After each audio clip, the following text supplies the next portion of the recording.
What's going on, Elias? What's going on, brother? Not much, not much. Excited to talk to you and Chris about this whole new side project you got going on here. Indeed, indeed. I'm excited to talk about it, brother. Cool. We'll give Chris another minute or two here. I always forget, man. You a football guy? Yes, Who's I your am. I have multiple teams. My two teams are Detroit and the Dolphins. Okay, I was thinking Dolphins because the whole Florida thing, but Always Dolphins. Detroit though on fire right now, dude. Yes, indeed, indeed. Yeah, I was I was a transplant into Michigan for a little while, about 7 or 8 years, and fell in love with Detroit and the team and the coach and all that. You know, it's such a cool team, such a cool attitude. Um, you know, my family, my in-laws have all been Detroit fans for so many years. To see it finally turn and work for them is pretty exciting. Yeah, man. It's weird being on the other side, being a Rams fan. It's like, oh, we got Stafford, we got our Super Bowl. Yeah, and then it's Matt Sadford. But I am happy to see Detroit, winning and doing so well. And I God, won't bring up Goff. I won't bring it.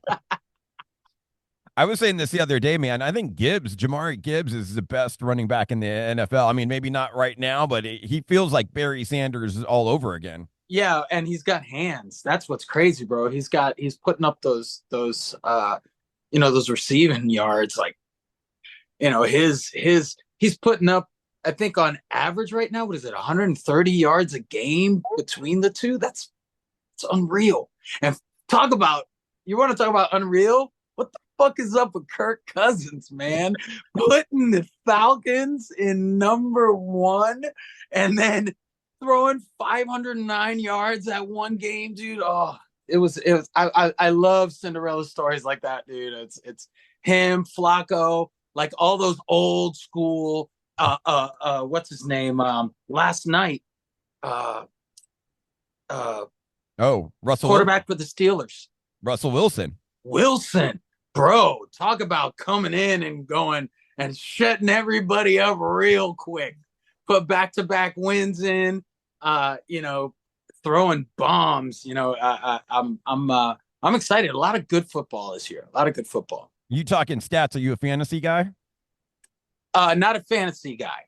Not a Ah, fantasy guy. You know what I did? I'll tell you something. My I'm gonna put myself on blast a little bit here. I wasn't as big of a overall football fan as I was so much a Dolphins fan. I went to a few games with my dad before he passed. I have a love for South Florida teams in general. But my wife was a huge football fan. So when we got together, she's like, "Oh, watch the games with me." Watch it. I was like, "I really don't." And then I decided to start, paying attention and following some of the names and stuff. And then to make it fun and to make it like a sort of like a date night thing, I started putting like dollar bets ah. across like 15-way parlays. And dude, one time I hit one for like 3 grand. Nice. And it was like a $2 fucking bet. So I we have fun watching all the games and following all the players because every once in a while, like last weekend, I won like 150 bucks just putting in $2 bets and dollar Wow. bets, just because I'm following along and I'm like, oh, you know they're gonna get their butts handed to them today. So let me see what I could put together, and it's pretty cool, man. That's awesome. Chris, you have a football team? Are you a Rams guy? Um, no, man, I'm unfortunately a Cowboys guy. Oh, There's Oh, nothing I can do about it, dude. There's nothing I can. I was born and raised in Dallas, and uh, it is what it is. So, unfortunately, I have to be a Cowboys guy. I was actually telling Cricket, my wife, it would fix our problem because we know Jerry Jones's trigger. It's money.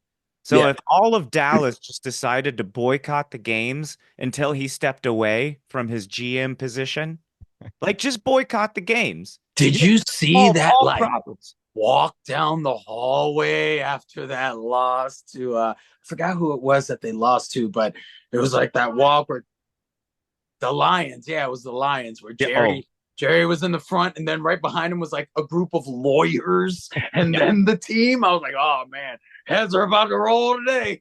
The thing is not the right heads are gonna roll. Yeah. The head that needs to roll is Jerry Jones. Hey And man, be careful, bro. You get all of a sudden, oh. I know Mike Z's interviews do go viral, so maybe I should be careful with Yeah, that. man, be careful. Careful, man.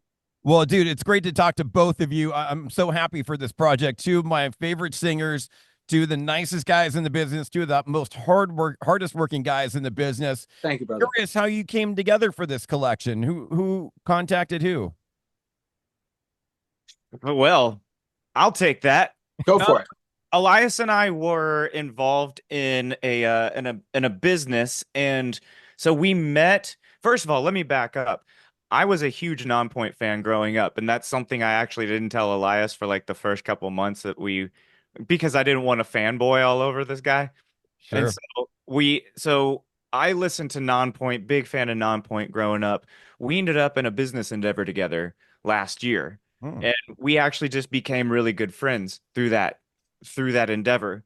And we were aligned on so many things like musicality, business sense, drive and determination. There's no harder worker in the business than Elias. And Hey, so I really dug his vibe.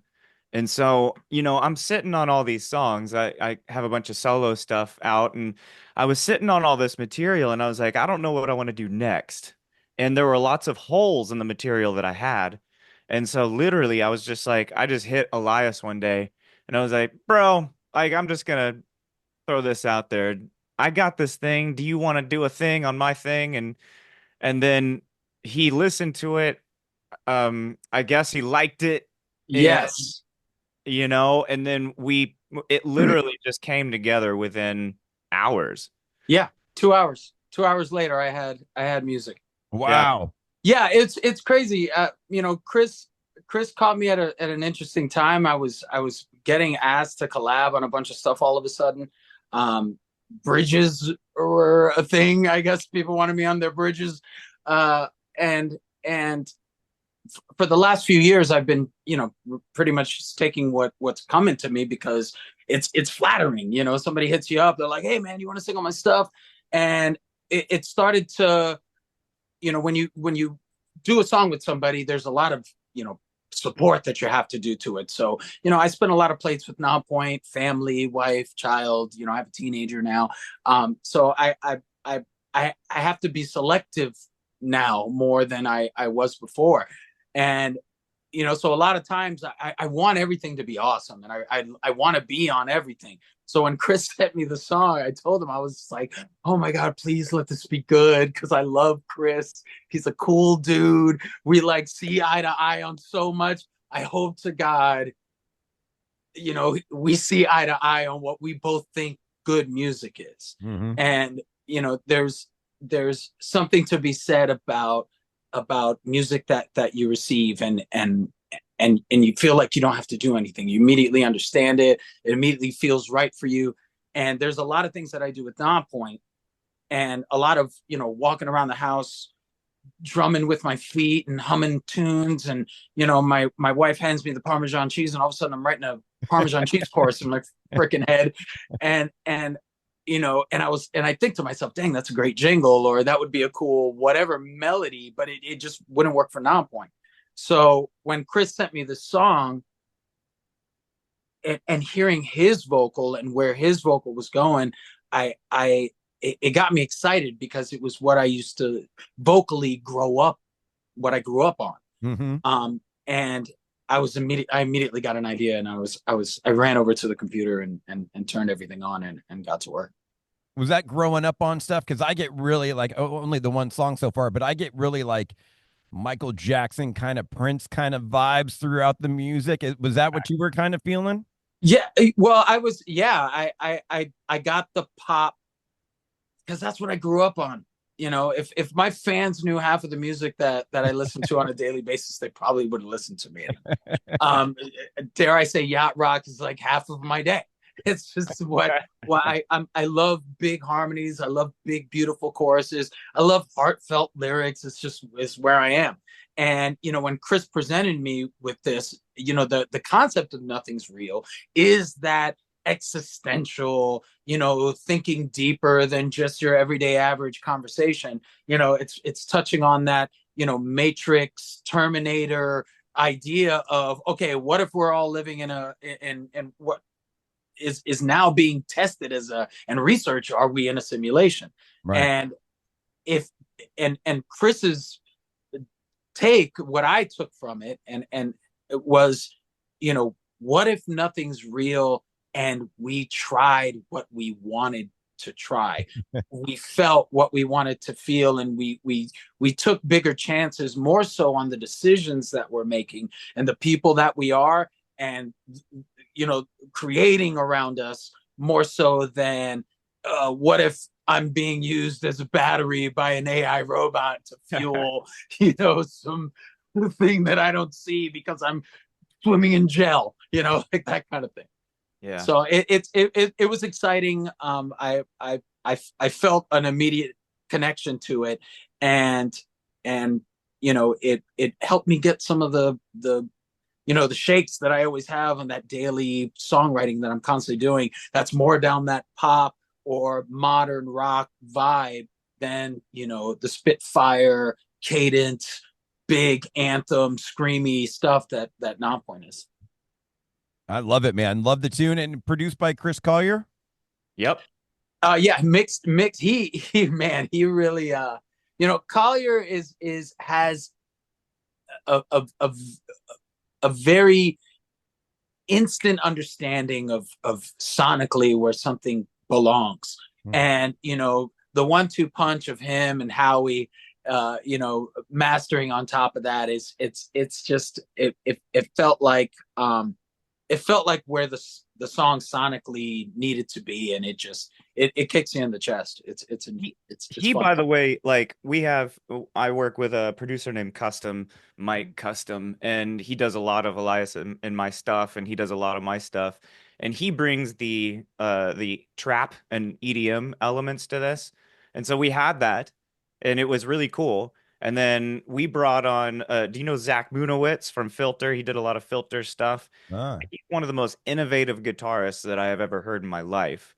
And we brought him into this to get a little bit more metal and a little bit more rock.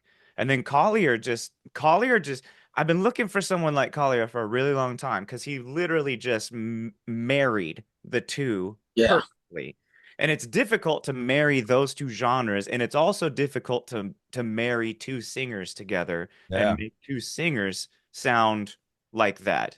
So it was just lightning in a bottle, dude. Yeah, and to know he had fun doing it, he was like, man, I love this, man. This is a really cool song, man. It was fun, all the loops and all that stuff. Yeah, Custom is an insane. He really produced the music and the track. Then Collier came in and took all the tracks and really hit a home run with it. Yeah, Well, I man. love it sonically. I mean, your voices together. I mean, Chris's clean, beautiful voice, and then Elias with the grittiness. It's a great blend, and almost kind of a Jekyll and Hyde of each other. Right. Yeah, That yeah, was the idea. We didn't know how it was going to turn out. And that was one of the things I was like, we offer two totally different things as singers. And so I think this could work was my idea. And I just went back to Recoil, dude. If you only knew about the things that really go on. And I was like, oh shit, that works perfectly with this song. And so it just worked. And is there a full album coming? EP? What are we doing release wise? I'll be honest. We're taking it as it goes. This came from, like Chris said, he was filling holes with music.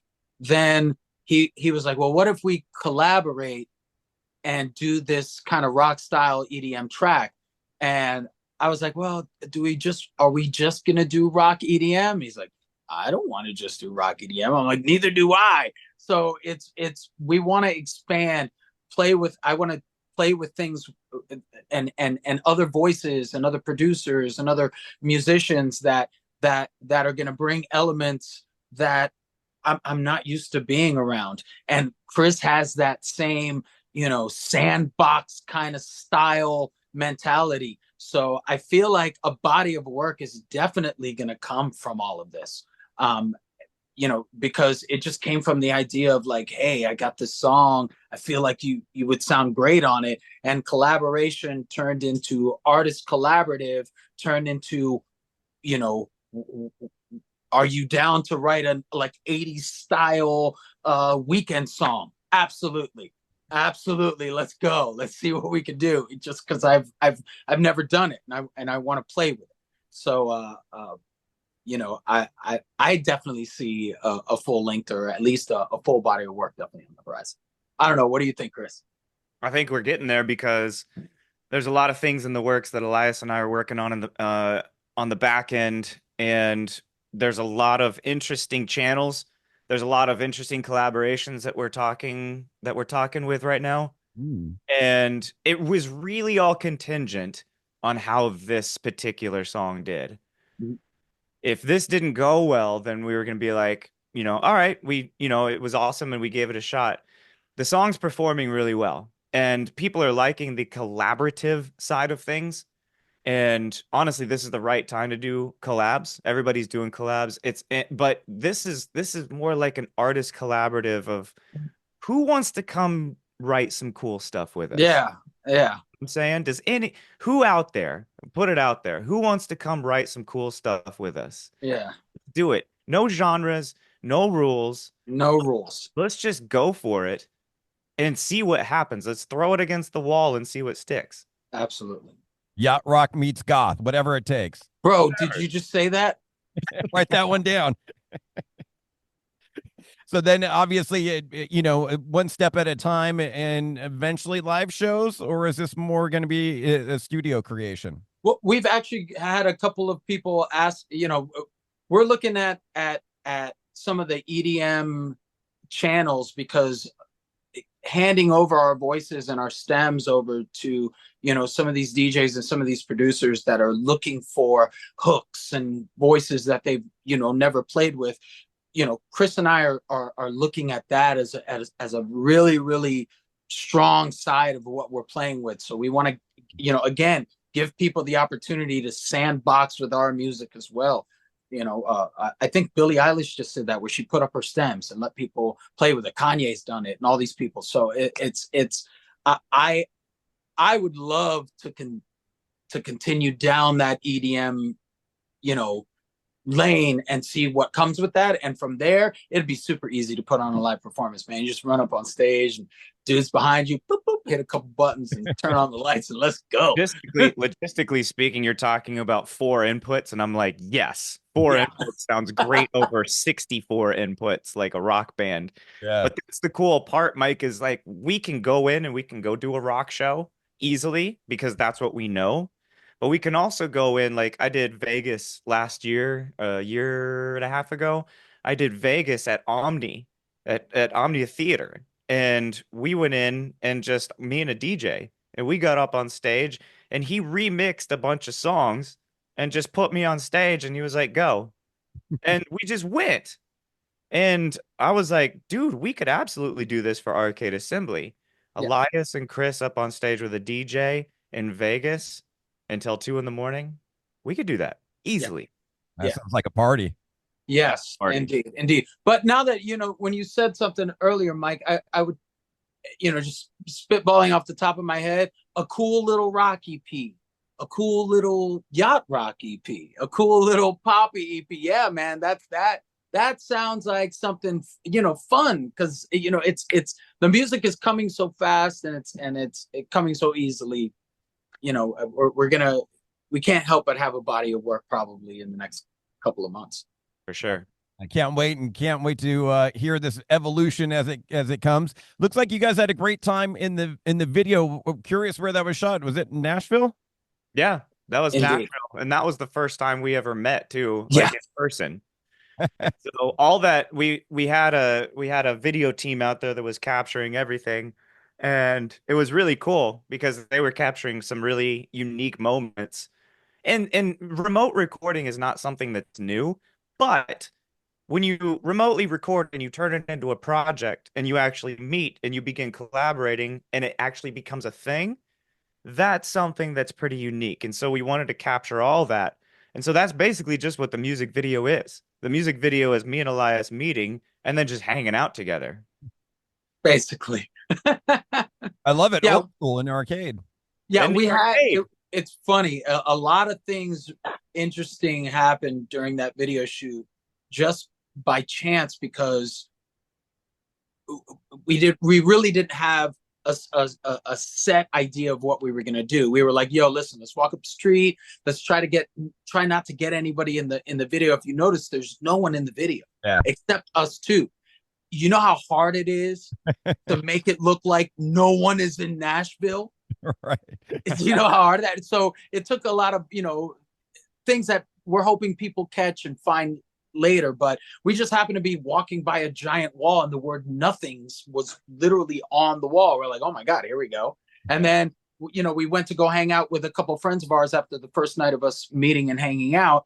And right next door was an arcade. One of our guys ran over and was like, hey, you mind if we shoot here tomorrow? They're like, no, man, come on over. So it was just like one positive thing after another. Universe is putting us exactly where we're supposed to be. So who won that skee ball? That's the real question. Ooh, I don't we remember. we did go. I felt like I didn't want to ruin the project but I'm very competitive when it comes to gaming. So I don't know if That could have noticed killed it. me. They're I would've- everywhere. They're Oh, look at everywhere that. in my house. They're everywhere. Yes, this is the Oregon Trail. Oh, Yes. nice. Oh my Yeah. God. Yeah, you know how I do. You know how I do. Crazy, dude. Do you have a favorite? What's each of your favorite arcade game? Do you have one that comes to mind? Teenage Mutant Ninja Turtles, bro. Ah, Come Old on. old school, I'd have to say Skate or Die. And it actually has a cameo on our video. oh, nice. I like the Does. old school Miss Pac-Man. Old Yes. school. Cool. That was Yeah. cool. Anything we could 720 have on a degrees. computer, like computer games were cool. Because that's what we would do instead of doing schoolwork. Right. So that's Yes. what I got good at. Street Fighter was on my computer at school for some reason. They allowed that. Whoa. Didn't get anything done that year. Well, man, like I said, I can't wait to hear all the new music and the evolutions and the twists and turn that this arcade assembly takes. And wanted to talk a little bit about you guys' individual careers. And Chris, let's start with you. Belated happy birthday. Your birthday is the day before mine, so I just want to say happy birthday. What'd you do? Did you do anything fun for it? Dude, I had just gotten off of tour, and so I was chilling. I just relaxed. I think I had sushi. Nice. Like I'm not a huge birthday guy for myself. I don't throw birthdays for myself or anything like that.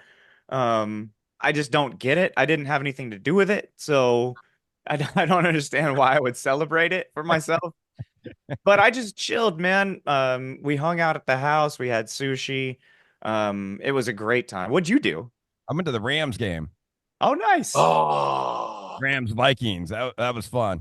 attaboy, Very attaboy. cool. And the Rams brought home the W, so it was Yeah. great. Yes. For Saw the Ronaldo. Vikings play. My mother called them the Dragons. She thought that they were the Dragons because of the I'm like, really, Oh. Mom? She's like, yeah, the hooks on their helmet. I'm like, the hooks? You mean the horns? You don't even call them the right things, Mom. Insane. Purple people eaters. Yes. So now comes the $10,000 question, Chris. Let's get into it, man. We were talking over the summer about it when it all broke with that conversation I had with Jay Gordon, where he kind of let the cat out of the bag a little bit early about a female coming into the singing spot of Chester Bennington and Linkin Park. But we got 3 singles out now, a couple shows under their belt. Your feelings, man. Man, they really set off a fire, didn't they? I love I think it's great. I think the fire in the discourse is great. I think that Emily is amazing, first of all. I think she's an amazing singer, great front person. Colin was a great addition. Mike is stellar and he's on his game. So I really like the new music. There's a section of people who aren't comfortable with it. They're highly emotional about it, and I understand why. It's reasonably so. And if I could put words to that, I think that what everybody is upset about is they are unhappy because there's a certain unique emotional depth that may be missing from the new music. But that's reasonably so because Emily is a different person than Chester, Right. different human, different life experiences, different everything. And so it's a different person, it's a different band, and for what it is, I think it's fantastic. But I understand what people are saying when they say this isn't Linkin Park. I get it, but you have to understand that the uniqueness that came, emotional depth that came from Chester is irreplaceable. It'll never be replaced. Yeah. So that's my feeling toward it. I haven't said anything about it because I was just gonna let it go and let it do its thing. And honestly, like I've been through this before. Whenever I came into Gray Days, like that, there were people that were talking as well. Right. And that's kind of just what happens. People are talking, and it's fine. I think that people talking is fine. The discourse is fine. People love it, people hate it. Let people talk. Yeah. Any news is good news, right? Bad news, good news, whatever, as long as they're talking about you. Sure. And that's the thing. I mean, look, I like music that calls out to the outcasts and stands up, gets in the trenches with people that are suffering and hurting and searching for answers. Like that's where my heart lies. That's what I think we've done actually with Arcade Assembly.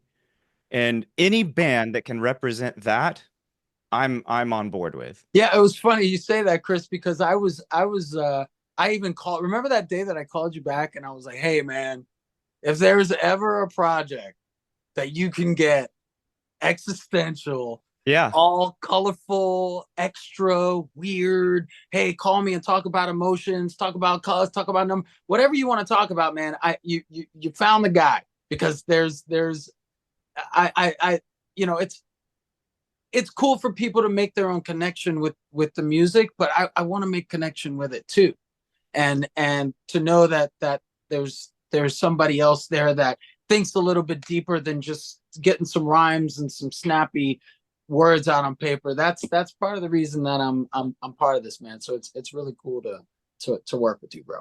But I 1000%.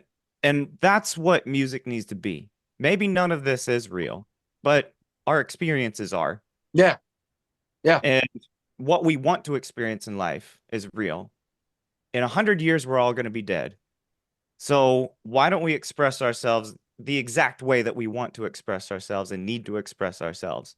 yeah. Because that's Linkin Park stuff is crap, man. I'll tell you, bro. Don't get me started. There it is. There's your viral moment. Oh man, there's your clip right there.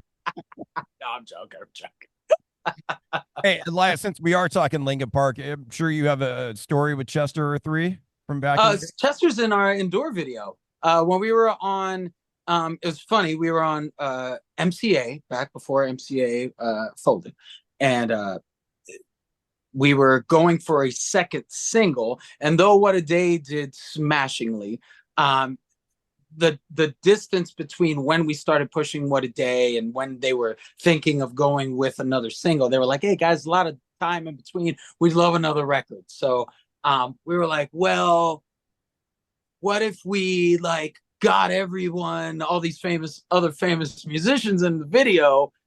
Would you be willing to put out another single and do a video for it? And they were like, well, yeah, if you're willing to do that. I mean, how are you going to do that? I was like, well, get me on the phone with the legal department. So they did. And I was like, what do I need legally? And he goes, you need them on video saying that it's cool for them to be in the video. And that's all I need. And I was like, all right. So we literally jumped in a golf cart with, it was Matt Bass was his name.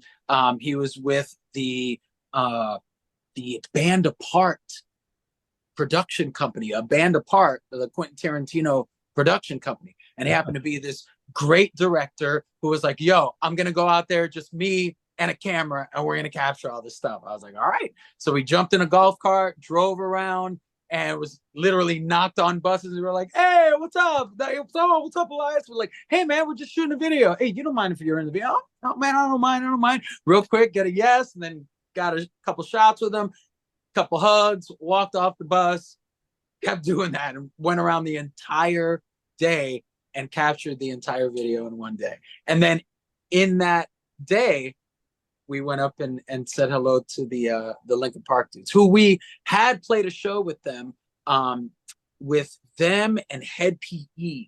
at the Masquerade in Atlanta. Nice. And Linkin Park actually was main support to Head PE that day. And that was the first time that I saw them. And they destroyed. They absolutely destroyed. Like they were like, it was insane because at that, they weren't even really they were getting work to radio, but I hadn't caught wind of it yet. It wasn't even getting played on South Florida radio. So I hadn't heard it yet. And everyone knew their music. Everyone. I was like, whoa, what is going on here, man? It was insane. Yeah. Well, speaking of back in the day in MCA, Musician Cemetery of America, Yes. you know, dude, let me be one of the first to say congrats on 25 years of Nonpoint. I mean, statement came out 25, well, almost 25 years. Next year will be 25 years. Curious if you're going to put a spotlight on 25 years, the statement record, or any way of celebrating that. We're actually putting together an entire tour. We're doing it's called Painful Statements. It's going to be a statement into the pain. We're celebrating both records. We're attempting to do both records back to back in one night, but that is a lot of songs. So we may put some medleys together, but basically all the music's going to be represented one way or another. And we got some homecoming shows in South Florida already booked, and we're about to do an announcement on the rest of the dates. Beautiful. So it's going to be both records being celebrated for the 20th and the 25th. Correct, because it's 2025. Yeah. Oh, fancy. That's Yeah. great. You did Man. there. I see what you did there. Yeah, I'm a numbers guy. Yeah. Finally get to hear double stacked live. Yes. Oh, we just played that song. You know, it's funny. We just played that song live for our anniversary some time back. We did a statement. I think it was the 15 year, and no, the 20 year. The 20 year for statement. And it was fun to play that song, man. It was a lot of fun. I'm certainly looking forward to that. And Chris, and catching up with you, Gray Daze, recording some new material. We got that to look forward to in the new year. Yep, we got new material recorded. We wanted to wait. Like obviously we've waited quite a while. The first show that we did get together was 2022. And we wanted to make sure that we went around the world and celebrated the music that was already created. And during the summer, we recorded some songs. They're incredible. We're sitting on them right now. And I think that we have a show here, a really special show at Whiskey that you're invited to. Everyone's invited to in December. And then we're going to head over to Portugal to go do a show at the Mio Arena in Portugal in March of 2025. And the plan is to release that single about 6 to 8 weeks before we leave for Portugal. Nice. So I do believe there's going to be new Gray Daze music in 2025. Awesome. Looking forward to that, and looking forward to the In the End show coming up at RMA, which I'd love to come out to, of course. Dude, you're always invited to these shows. Like the relationship that we have and I have with you guys and KCal is extremely special. I love you guys to death. Right I back.